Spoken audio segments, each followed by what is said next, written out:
1,000 episodes of your favorite PBS shows. American Masters, Antiques Roadshow, Nature, Nova, Masterpiece. Watch the best of PBS anytime, anywhere. Become a member, sign in, and start streaming today. Get extended streaming of PBS programs by becoming a KRWG-TV member at krwg.org or toll-free 1-888-922-5794. Passport is only a benefit for television memberships at the $60 level or higher. That's just $5 a month for sustaining television memberships. Current $60 a year TV members can email feedback at nmsu.edu to unlock Passport. New members join us at krwg.org or 1-888-922-5794. Listen live to KRWG Radio anytime at krwg.org.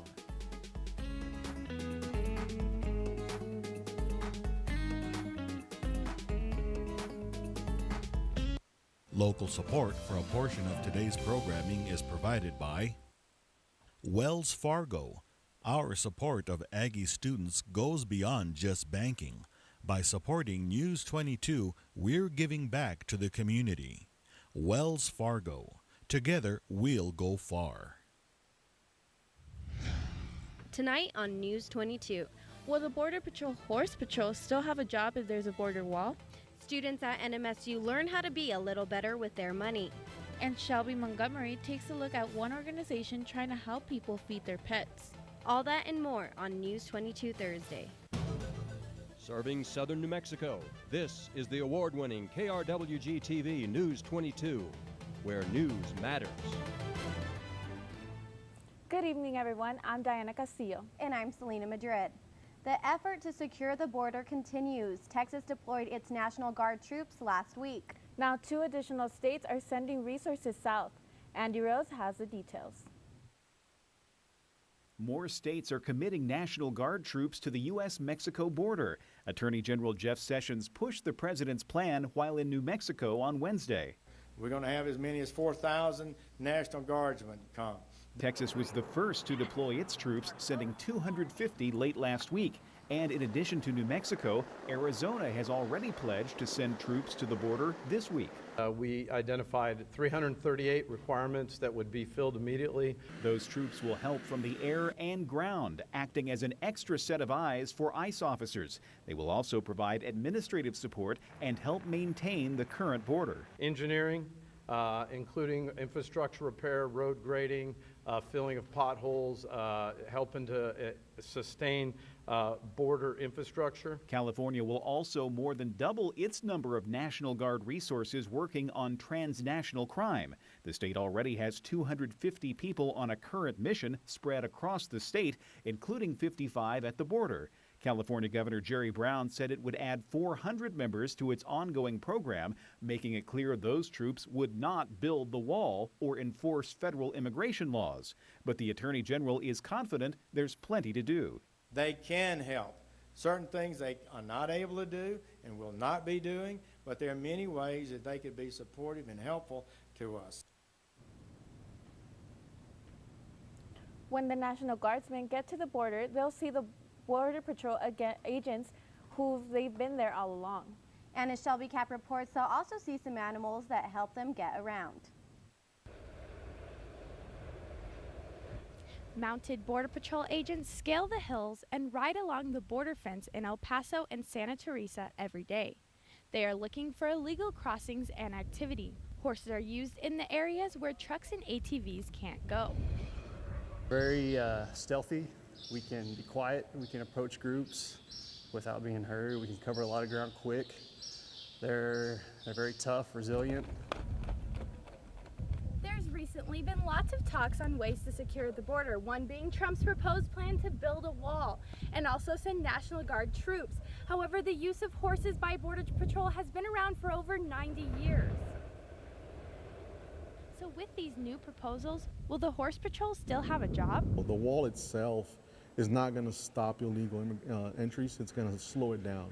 So if anything, the fact that they're going to build this wall 20 miles east of just behind our station here, I mean, we still have about 30 miles to go, west of us, 30 miles to go west towards Columbus. And he says horses have proven themselves. The Santa Teresa Horse Patrol is responsible for 30% of the apprehensions in the area. Shelby Cap, News 22. The winds are really strong today. They definitely were. I wonder if it's going to be like that the next couple days. Selena, tell us more with weather. They most definitely were strong today, and we're expecting them to get stronger, but right now we're going to look at current conditions. Our skies are pretty sunny with our temperature at 82 degrees, winds coming in at 28 miles per hour from the west. They're really strong. Our humidity at 9%, which is pretty low, dew point at 23 degrees, and barometer at 29.51 inches and slowly dropping.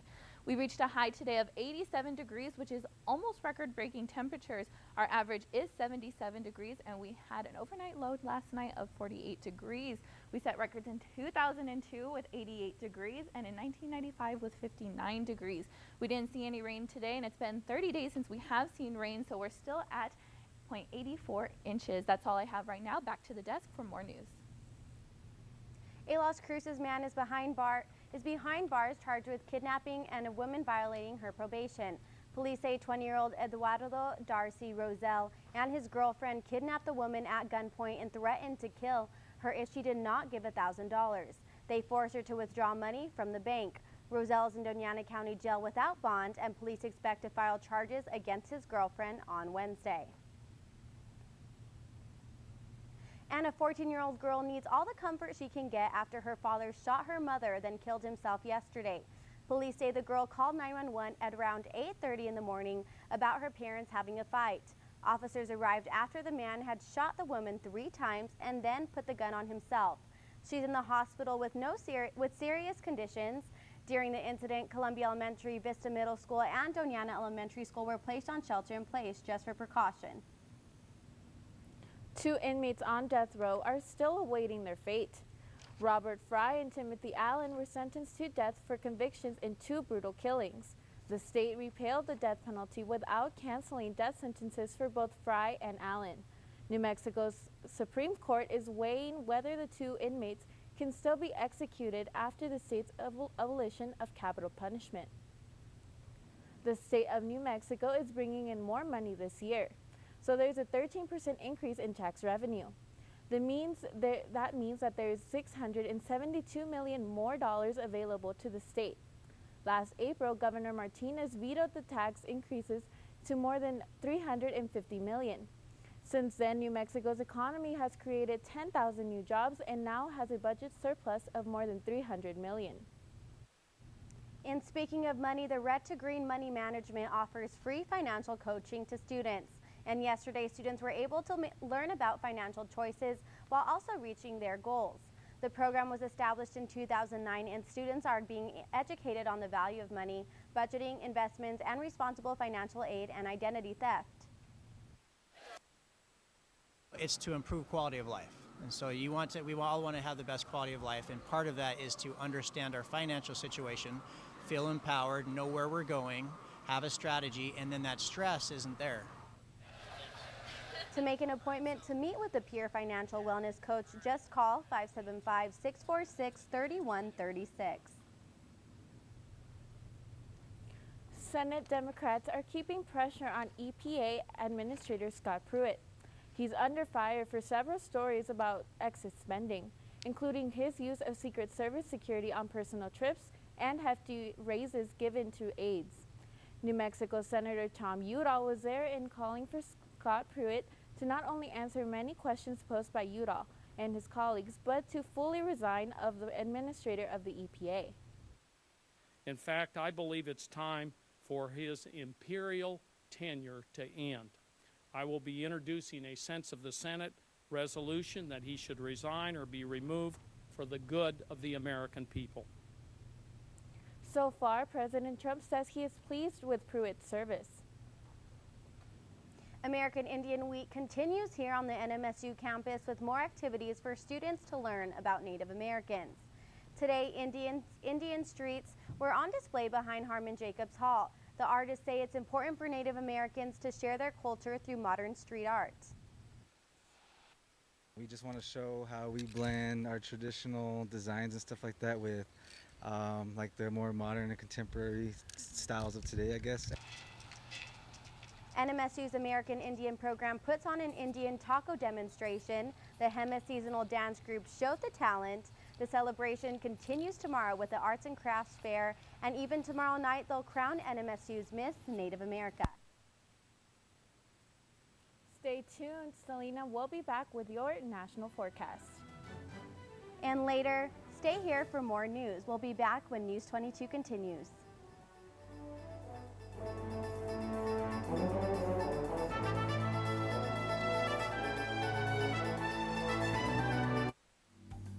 At a recent KRWG coffee visit, we talked with KRWG fans about why they value public media. The fact that you're here in T or C says a lot to me, that you're interested in our community. KRWG is my major source of information and entertainment. Please support public radio. If not for yourself, do it for me. Become a member online at krwg.org or call 1-888-922-5794. Thank you. This month in Passport, your on-demand library of the best of PBS.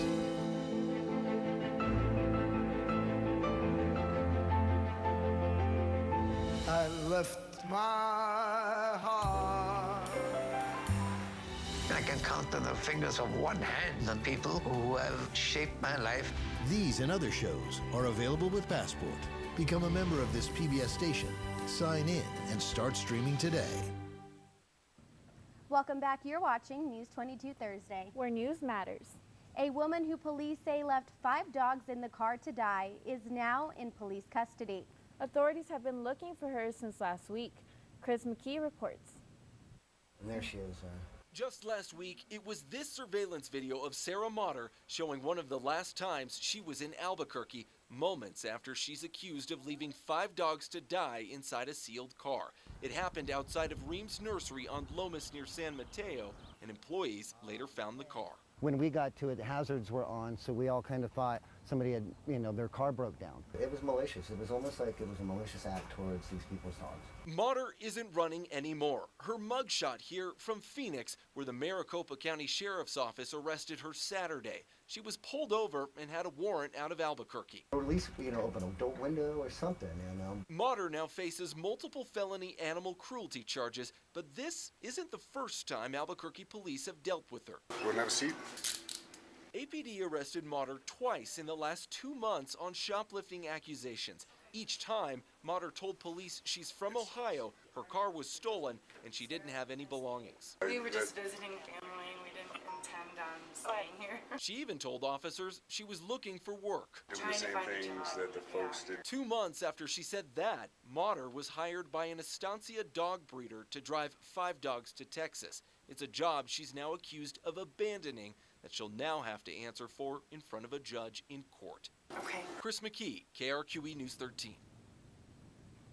Albuquerque police say Marters was working with her boyfriend to transport the dogs. He is not facing any charges because he was not with her when she abandoned the dogs in the car. APA plans to reopen its food bank to the community May 1st. And if your family enjoys Salisbury steaks, there's a recall you should probably know about. Conagra Brands Incorporated is recalling more than 135,000 pounds of Salisbury steak products. Government inspectors say they might be contaminated with bones and other materials.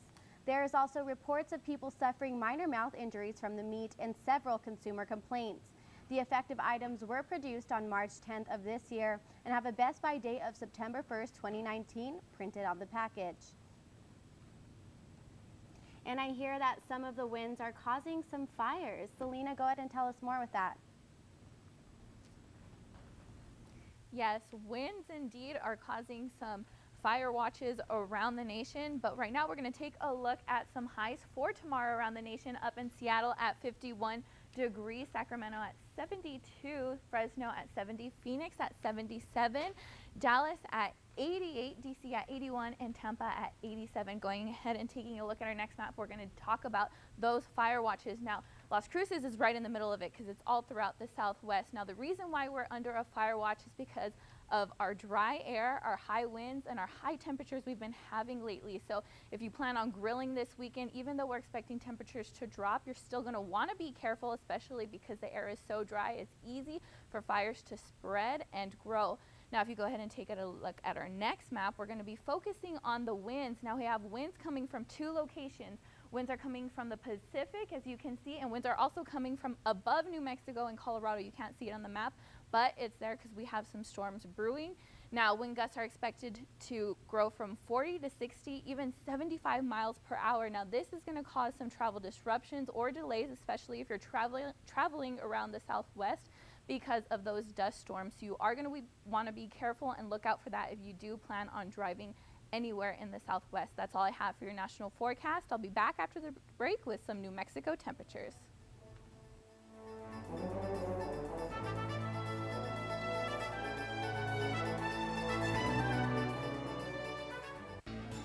Well, love could not keep the captain and Tennille together, forcing Toni Tennille to make the toughest decision of her life. Our candid conversation with her, plus a look at a man who is smashing stereotypes despite a disability. All on the next Growing Bolder. Next time on Antiques Roadshow. My husband called it a princess cup. It's exceptionally beautiful. So is the family story correct? Wow. Wow. Find out next time on Antiques Roadshow from Portland, Oregon. Monday at 7 p.m. on KRWG-TV. The environmental policemen we pay to protect us were actually the environmental criminals. It's just unconscionable that Freedom Industry did not report the leak. We are the first human beings this chemical has ever been experimented on. We've had the daughter to the hospital, but her neck started to swell. You assume that everybody are telling the truth. And if you can get away with it, you will do that. We all have the same question. Is Bywater really safe? What lies upstream? Monday at 9 p.m. on KRWG-TV. Welcome back, everyone. We're looking at temperatures around New Mexico right now. Up in Farmington at 79, Santa Fe at 76, Albuquerque at 73, Clovis at 79, Ruidoso at 68, Roswell at 86, Las Cruces at 82, and Deming at 79. Now tomorrow, temperatures are expected to drop drastically because of a cold front we have coming in. Farmington at 50 degrees, Santa Fe at 44, Clovis at 55, Ruidoso at a chilly 45, Roswell at 63. Here in Las Cruces, we're expecting a high of 65 degrees, and in Deming at 64. Now, some cities closer to home, Alamogordo is seeing a low tonight of 49 degrees with some cloudy skies and some windy weather tomorrow with 62 degrees being the high. Truth or Consequences, some clear skies tonight with a low of 46 degrees, some cloudy skies tomorrow with a high of 61 degrees. Silver City, some clear skies tonight with a high or a low of 37 degrees, some windy weather tomorrow with a high of 53 degrees. And here in Las Cruces, a clear skies tonight with a low of 49 degrees, but some windy weather tomorrow with a high of 86 degrees, 63 degrees. That should not be 863. I'm sorry about that. But now back to the desk for more news. And it sure is going to be really hot tomorrow, according to the thing. But going on with that, a special spring fiesta is taking place down in South Texas. That's the first story in today's Southwest Minute. The Fiesta de la Flor will be held in Corpus Christi this Friday and Saturday. It celebrates the life and legacy of the late Tejano music singer Celina Quintanilla. There will be paramedics on bikes and motorized vehicles to give medical assistance to anyone who needs it. Officials have also set up an emergency operations center. Police in Scottsdale, Arizona say 6 people are dead after a plane crash. It went down Monday night and sparked a fire on a golf course. Nobody on the ground was injured. The National Transportation Safety Board will launch an investigation. It was a snowy and windy spring day in the Southern California mountains. The National Weather Service warned about whiteout conditions and a chance of wind gusts up to 70 miles per hour and a wind and high surf advisory. But it wasn't an unwelcome change for people who live in the area. I'm Nicola Verrett with your Southwest Minute. One local animal welfare group needs your help. The Action Program from Animals, which provides food for pet owners that can afford it, is running low on food donations. News 22's Shelby Montgomery takes a closer look at what prompted the closure of what it means to the community. I have such connection to them. Amanda's love for animals started in college. It was a Jane Goodall book, and it was all about chimpanzees. And for whatever reason, that was the beginning of my love for animals. Now, she is a board member for the Action Program for Animals, or APA. I just want to be part of that, because when we hear a lot of stories that are really sad and tragic, or we know that there's mistreatment, abuse, neglect, litter after litter, any of those things going on, I have to do something better. Recently, the APA's food bank, which distributes pet food to people who can't afford it, closed its doors. In order to replenish it, we're just trying to get a stock up. We're trying to get our stock up so we're able to provide it. It's your donations that help fill these shelves for the rest of the community. And I wouldn't be able to walk in here, right? We had so much food. Cool. But now, they've been hit with a double whammy. The demand for the food is greater than the donation of food that we get. There's more demand. And second, stores used to give them torn or damaged bags of food, but now they just tape them up and sell them. Director of Operations Nora Nsuriaga is trying to find other donors. She'll take any damaged or already opened bags. Rather than throw it away, we tell them bring it to us, because we do have clients that are willing to take that kind of food. For now, APA is trying to build its supply before reopening. Shelby Montgomery, News 22. NMSU Athletics is on a roll with awards, and I hear that a softball player just won one. Yes, Faith is up next with sports.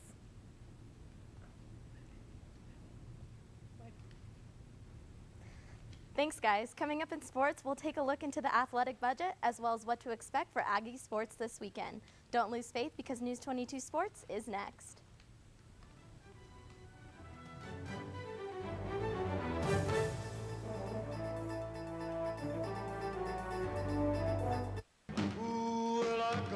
Next time on Soundbreaking. The first single I bought was I Want to Hold Your Hand by the Beatles. Everything about vinyl was great. The smell of it.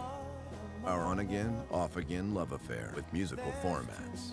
There's a girl that you're really into. I go make her mixtape. The format shift in the record industry, on average, is 15 years. CDs are disappearing. Friday at 9 p.m. on KRWG-TV. Next time on A Chef's Life. And pull up while you're doing it. Oh! What makes bourbon bourbon? Want to taste some whiskey? Yes, I would. All right. I feel like a cowboy with this thing. You don't drink at all. The whole reason the book tour came to Kentucky is I'm getting a Tastemakers Award, but to have them cooking my food from my cookbook is a little bit of a nail biter. I think it's a hell of an idea. I don't know if it's going to work, but we're going to give it a shot. Awesome. Saturday morning at 10 on KRWG-TV. This is KRWG-TV News 22 Sports. Welcome back. I'm Faith Shafani, and let's talk sports. An NMSU softball player is receiving her 5th weekly honor of her career as an Aggie.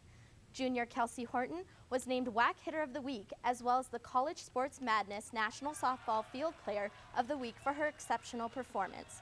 Horton helped lead the Aggies to a 3-1 record last week in their games against UNM and CSU Bakersfield. She hit 4 home runs, a double, and even scored 7 runs. The Aggies will be traveling to Phoenix this weekend to take on the GCU Lopes in a doubleheader starting Friday. And the NMSU baseball team is celebrating after hitting a huge milestone in this week's rivalry game. The 9-1 win over the Lobos marked the 100th win for head coach Brian Green. Green is in his 4th year with New Mexico State, where he played from 1994 to 1997. The Aggies are back at home this weekend. They are ready to defend their 4-game win streak. They'll take on Chicago State in a 3-game series starting Friday. And budget talks are always happening at New Mexico State, especially within the athletic department. News 22's Nolan Fox takes a look at the state of the athletic budget and how it relates to academics. The budget at New Mexico State has to be issued very carefully. The athletic department recently asked for $1.1 million to be transferred over from academic programs, but it was rejected. Athletics owes over $4 million in debt, and they were hoping that some of that money could be used to reduce the debt, as well as pay coaches and recruit athletes. budget situation at New Mexico State is always a topic of discussion. On one hand, you have the athletic department right behind me who uses money for paying coaches and trying to recruit new players. But on the other hand, you have the academic side of it. They need money for paying teachers as well as getting students to come to school here. Dr. Rolf Sassenfeld is the Faculty Senate Vice Chair. He helped the Faculty Senate ask the Board of Regents to keep that money in academics. So it's money that was allocated to us that we wanted to retain. Over the last couple of years, the university has undergone millions of dollars of budget cuts, over $10 million in budget cuts, which have affected the instruction and the students here at the university. As an athletic director, Maria Mocha has to figure out a way to raise money so that they can pay coaches. One of the best strategies comes from fans. We try to budget soundly. We have not had wild projections on the revenue side. But I think we have a great opportunity to increase the budget through season ticket sales in football and men's basketball, certainly to capitalize on going to a bowl game. But we try to sell as many season and individual game tickets to our ticketed sports that we can. Athletics and academics could both use a few extra bucks nowadays, but for now, it's school first at New Mexico State. For News 22, I'm Nolan Fox. And that's all for sports tonight. Join us for more sports action next week. Still ahead on News 22, Selena will be back to take a look at your 5-day forecast. But first, a viral sensation is getting the musical opportunity of a lifetime. More on that when News 22 returns.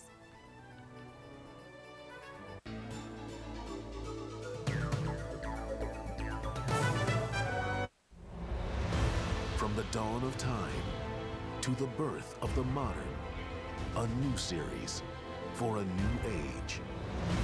Art tells us something about the creative power of the human imagination. Tuesday at 7 p.m. on KRWG-TV. Next time on Frontline. This isn't about who they are, this is about who we are. The life and politics of a maverick. In some ways, McCain is a pioneer of the politics I think we're going to get. And in some ways, I think he's the last of a breed of something we're losing. Tuesday at 9 p.m. on KRWG-TV. The 11-year-old Illinois boy, who is known as the Walmart Yodeling Kid, will now be performing on one of the greatest stages of them all, the Grand Ole Opry. The boy, Mason Ramsey, was a recent guest on the Ellen DeGeneres talk show, where he performed Hank Williams' song Lovesick Blues.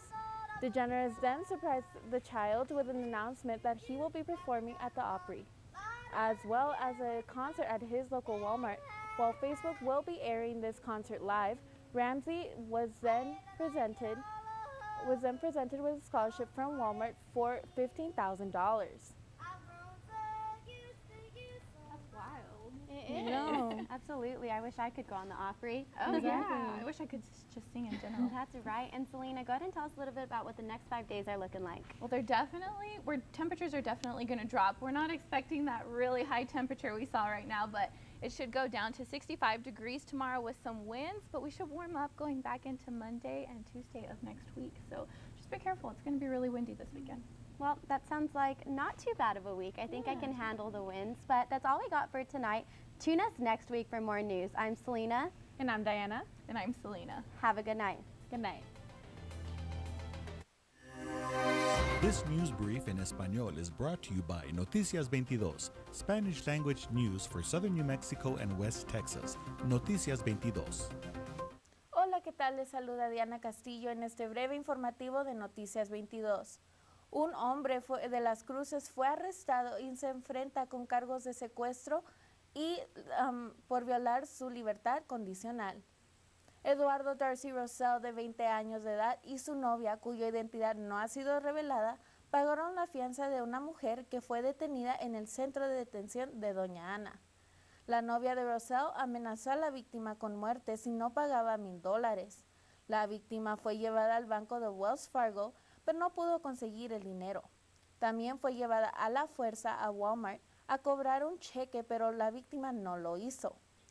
La víctima regresó a Wells Fargo y alertó a los banqueros de su situación. Rosell fue arrestado y transportado al condado de Doña Ana sin fianza. Los cargos de la novia de Rosell son esperados hoy por la tarde. Un argumento entre un hombre de 58 años de edad y su novia terminó en tragedia. La identidad del sospechoso no ha sido identificada. Se quitó la vida después de dispararle a su novia 3 veces. Según el informe, la hija de la pareja de 14 años le alertó a las autoridades sobre lo ocurrido. La mujer no fue identificada y fue llevada al hospital. Para Noticias 22, Diana Castillo.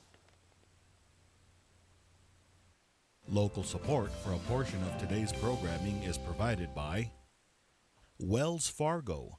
Our support of Aggie students goes beyond just banking.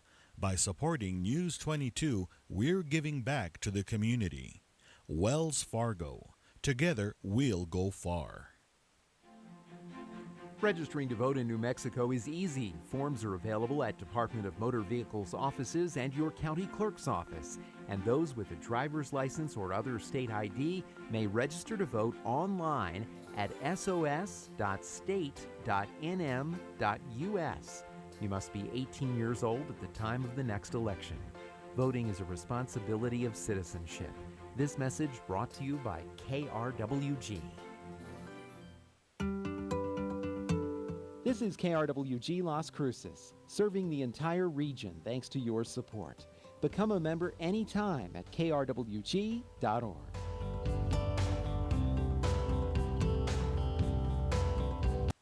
Local programming on KRWG made possible in part by viewers like you. Thank you. This is KRWG TV, radio, online, news that matters. Now, across the Mesilla Valley and the borderland, the stories that shape our community. From the KRWG Broadcast Center at New Mexico State University, this is Newsmakers. Up front this week, the national movement to enact new gun legislation following the murders of 17 people at a school in Parkland, Florida. The students at that school have accomplished what no other group has been able to achieve: a national dialogue and even new Florida laws to deal with the problem there. But opponents to new federal legislation continue their push as well. Later in the program, we'll revisit a protest at Las Cruces High School. But first, Michael Hernandez takes us to New Mexico State University for several events designed to shed light on gun violence. Carrying on the tradition of great NMSU